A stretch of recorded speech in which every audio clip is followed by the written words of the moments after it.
જય સ્વામિનારાયણ. આયુર્વેદ શાસ્ત્રના મુખ્ય બે પ્રયોજન સ્વસ્થ્યસ્ય સ્વાસ્થ્ય રક્ષણમ અને આતુરસ્ય રોગ પ્રશમનમ ચ. સ્વસ્થ જે છે પહેલેથી જ જે નિરોગી છે એના સ્વાસ્થ્યનું રક્ષણ કરવું, એને સ્વસ્થ રહેવા દેવો, અને બીજું જો કોઈ રોગ થાય તો એના રોગનું પ્રશમન કરવું. રોગનું પ્રશમન કરવું એટલે કે રોગને દૂર કરવો, એના માટે ચિકિત્સા શાસ્ત્ર છે આયુર્વેદમાં. અને જે સ્વસ્થસ્ય સ્વાસ્થ્ય રક્ષણમ એટલે જે સ્વસ્થ છે એના સ્વાસ્થ્યની રક્ષા કરવા માટે આયુર્વેદમાં મુખ્યત્વે બે વસ્તુ છે.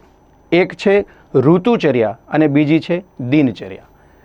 ભારત દેશમાં જે આખા વર્ષ દરમિયાન મુખ્યત્વે 3 ઋતુઓ, શિયાળો, ઉનાળો અને ચોમાસું, અને આપણા ઋતુચક્રના પોઈન્ટ ઓફ વ્યૂ જોઈએ તો 6 ઋતુઓ.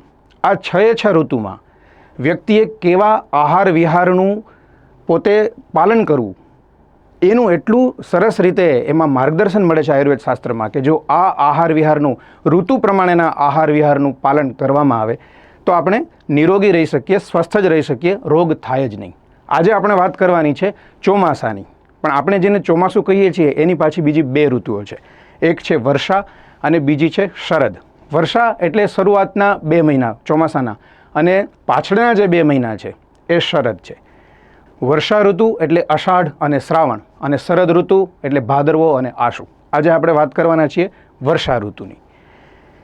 વર્ષા ઋતુમાં આપણે જે વાતાવરણ જોઈએ તો આપણે જાણીએ છીએ કે એકદમ ભેજવાળું વાતાવરણ, વાયુ પણ ખૂબ વાતો હોય અને વાતાવરણમાં ભેજ પચેલો હોય. યથા પિંડે તથા બ્રહ્માંડે. જેવું બહાર છે વાતાવરણ છે એવું ને એવું જ આપણા પિંડમાં પણ છે. એટલે કે આ વર્ષા ઋતુ દરમિયાન આપણા શરીરમાં પણ વાયુનો સૌથી વધુ પ્રકોપ થાય છે. 6 ઋતુ જે આપણા વર્ષ દરમિયાન આવે છે એમાં વાયુનો સૌથી વધુ પ્રકોપ આ વર્ષા ઋતુમાં થાય છે. વાયુનો પ્રકોપ થવો એટલે શું? વાતગત વ્યાધિઓ એટલે કે વાયુને લગતા વ્યાધિઓ સૌથી વધુ આપણને આ ઋતુમાં પીડે છે. એમાં જેની પ્રકૃતિ વાયુ હોય એટલે કે વાત પ્રકૃતિના વ્યક્તિ હોય એના માટે આ વર્ષા ઋતુ થોડીક દુઃખદ, થોડીક રોગને લઈને આવનારી ઋતુ છે. કયા કયા રોગો આ ઋતુમાં સૌથી વધારે થઈ શકે?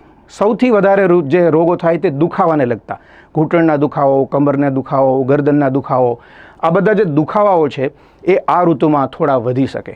એની સાથે સાથે આ એક ઋતુ એવી છે કે જેમાં પાચન તંત્ર સૌથી નબળું હોય છે. 6 ઋતુમાં એટલે આખા વર્ષ દરમિયાન જો પાચન તંત્ર સૌથી નબળું હોય અને પાચક રસો જો બહુ જ ડાયલ્યુટેડ ફોર્મમાં હોય, એન્ઝાઇમ્સ બહુ વીક હોય તો એ આ ઋતુમાં છે.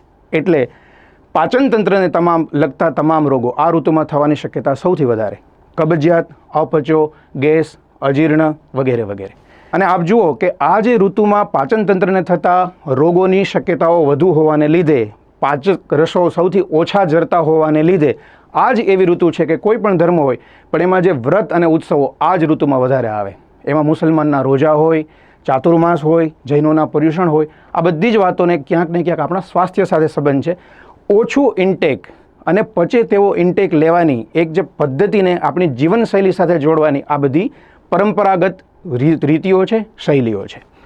વાયુના પ્રકોપને લીધે થતા વ્યાધિઓ, એનાથી બચવા માટે આપણે શું કરી શકીએ એના વિશેની થોડી વાતો આપણે કરીએ.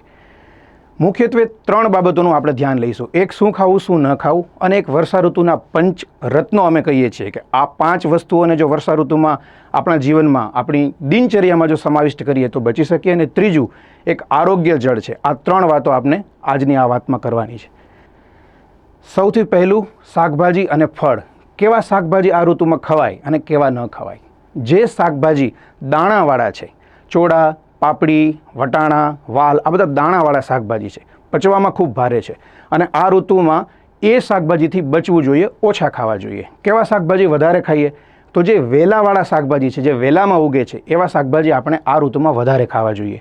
દૂધી, તુરિયા, ગલકા, ટિંડોળા, આ બધા, અને ખાસ કરીને કંટોળા. કંટોળા આ ઋતુમાં સર્વશ્રેષ્ઠ શાક છે આ ઋતુનું. મને યાદ આવે છે જોગી સ્વામીને ક્યારેક આપણે પૂછતા કે સ્વામી માનસી પૂજામાં મહારાજને શું ધરાવ્યું, તો સ્વામી કહેતા રોટલો અને કંટોળાનું શાક.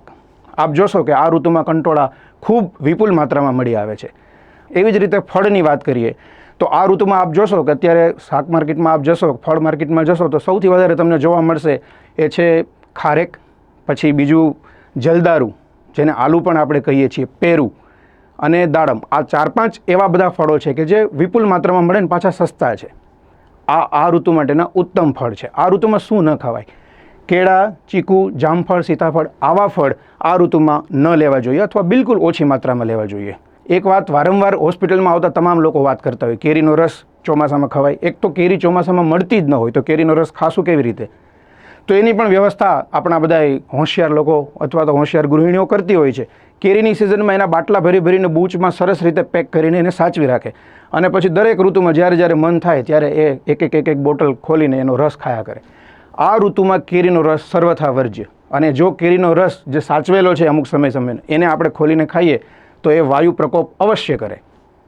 શાકભાજી અને ફળો એમાં જો યાદ ન રહે કે શું ખાવું અને શું ન ખાવું તો એક બહુ સરળ ચાવી એની એ છે કે જે તે ઋતુમાં જે શાક અને જે ફળ બિલકુલ સુલભ હોય અને જે તે દેશમાં આરામથી મળતા હોય, જે તે પ્રદેશમાં એકદમ સસ્તા પણ હોય, એ આ ઋતુ માટેના ઉત્તમ શાક અને ઉત્તમ ફળ છે. જે મોંઘા હોય, ક્યાંક જ મળતા હોય, લેવા માટે બહુ મહેનત કરવી પડતી હોય, એ સિઝનલ ફ્રૂટ્સ નથી. એટલા માટે જે તે ઋતુમાં એ ઉપકારક પણ નથી. આ થઈ શું ખાવું શું ન ખાવું એના વિશેની વાત. હવે બીજી વાત લઈ લઈએ આપણે વર્ષા ઋતુના પંચરત્નોની, એટલે કે 5 એવી ઔષધિઓ અથવા તો 5 એવા હર્બ્સ જે વર્ષા ઋતુ દરમિયાન જો એનું સેવન કરવામાં આવે તો કોઈ પણ રોગ આપણને થતો એ બચી જઈએ આપણે એનાથી. અને બીજું, પાચક રસો જે આ ઋતુમાં બિલકુલ ઓછા જરતા હોય, પાચન શક્તિ જે ઘટી ગઈ હોય એમાં આપણને ખૂબ મદદરૂપ થાય એવી 5 બાબતો. પહેલું છે અજમો. અજમાનો ગુણ છે દીપન પાચન, એટલે કે દીપન એટલે કે ભૂખ લગાડે. અજમાનું સેવન માણસને ભૂખ લગાડે અને પાચન એટલે કે જે જમી લીધું છે એનું સારું પાચન કરે. આ ઋતુમાં અડધી ચમચી અજમો દિવસમાં 3 થી 4 વખત અવશ્ય લેવો. કોઈ પણ પાચન તંત્રને લગતા રોગોમાં અજમો ખૂબ જ ઉપકારક થાય છે. બીજી આવી દિવ્ય ઔષધિ છે તુલસી. આપણે જે પૂજા વગેરેમાં વાપરતા હોઈએ છીએ તે તુલસીના 5 થી 10 પાંદડા દિવસમાં 3 થી 4 વખત લઈ શકાય.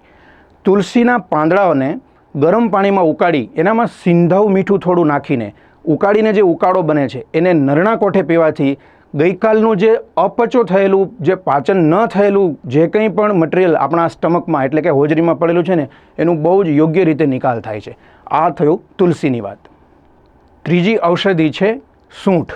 સૂંઠ પણ પાચન તંત્ર માટે બહુ જ ઉપકારક છે અને આ ઋતુમાં સૂંઠ અને ગોળની લાડુળી જમ્યા પહેલાં અડધી કલાક પહેલાં લેવાથી આપણે જે કંઈ પણ જમીએ તેનું બહુ સારું પાચન થાય છે. ખાસ કરીને 40 વર્ષની આસપાસના લોકો એમણે સૂંઠની લાડુળી કમસે કમ આ ઋતુ પૂરતી જમ્યા પહેલાં અડધો કલાક પહેલાં જરૂર લેવી જોઈએ. ચોથી ઔષધિ છે હળદર. હળદરથી તો આપણે બધા પરિચિત છીએ. કોરોના વખતે ગોલ્ડન મિલ્ક એટલે કે દૂધની સાથે હળદર મેળવીને લેવાની આપણે બહુ ખૂબ આદત પડી ગઈ છે. હળદર એક ઉત્તમ ઔષધ છે. ખાસ કરીને જેને એલર્જીની તકલીફો છે, શરદીનો કોઠો છે, એમને વર્ષા ઋતુમાં એલર્જીની તકલીફ પણ વધી જાય છે અને શરદી પણ ખૂબ વધી જાય છે. એમણે હળદરનું સેવન આ ઋતુમાં ખાસ કરવું. હળદરને કઈ રીતે લઈ શકાય? પાણી સાથે હળદરને લઈ શકાય, મધ સાથે લઈ શકાય, ગાયના દૂધ સાથે ગરમ કરીને પણ હળદર લઈ શકાય, પણ ભેંસના દૂધ સાથે હળદર ન લેવી જોઈએ. 5મી ઔષધિ છે મેથી.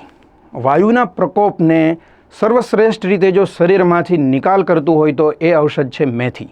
મેથીના 20 થી 25 દાણાને રાત્રે પાણીમાં પલાળી દેવા, સવારે એ પાણીને ગાળીને પી જવું અને જે મેથીના દાણા ફૂલી ગયા છે, પોચા થઈ ગયા છે, એને ધીમે ધીમે ચાવી જવા. મેથીનું સેવન જો સવારે અને સાંજે આ જ રીતે રોજ કરવામાં આવે તો ચોમાસામાં એક પણ રોગ, પાચન તંત્રને લગતો રોગ આપણને નહીં થાય. આયુર્વેદ દરેક ઋતુ માટે ચોક્કસ ઔષધો સૂચવે છે. શરીરની જે તે ઋતુમાં જે તાસીર હોય, શરીરમાં જે રોગો થવાની સંભાવના હોય એને ધ્યાનમાં રાખીને 2, 3 કે 4 ઔષધો દરેક ઋતુમાં એ રત્નો તરીકે અને એક ઔષધ તરીકે સૂચવે છે. ચોમાસાના એટલે કે ખાસ કરીને વર્ષા ઋતુના આ 5 ઔષધો એની વાત આપણે અત્યારે કરી. આખા ચોમાસા દરમિયાન જો કોઈ એક જ વસ્તુ ઉપર આપણે ધ્યાન રાખવું હોય અને બાળકો હોય, યુવાનો હોય કે વૃદ્ધો હોય, રોગી હોય કે નિરોગી હોય, એ બધા માટે ઉપકારક જો એક વસ્તુની વાત કરવી હોય તો એ છે આરોગ્ય જળ. વર્ષા ઋતુનું આરોગ્ય જળ. આરોગ્ય જળ શું છે? આપણે જે પાણી, જે પીવાનું પાણી છે એ પાણીમાં સૂંઠનો એક ગાંગડો નાખીને ચૂલા ઉપર કે ગેસ ઉપર રાખીને એને એટલું ઉકાળવું કે જેનું ચોથા ભાગનું પાણી એટલે કે 25% પાણી ઉડી જાય. એટલે એ બરાબર ઉકળેલું પાણી, સૂંઠના ગાંગડા સહિત ઉકળેલું પાણી એને પછી ઠરવા દેવું. ઠરી જાય એટલે ગાળીને એ જ પાણીને પીવામાં ઉપયોગમાં લેવું. આ છે આરોગ્ય જળ. સૂંઠનો ગાંગડો જે આપણી પાસે વધેલો છે એને 2 થી 4 દિવસ સુધી રોજ એ જ ગાંગડાને એમાં નાખીને ઉપયોગમાં લઈ શકાય.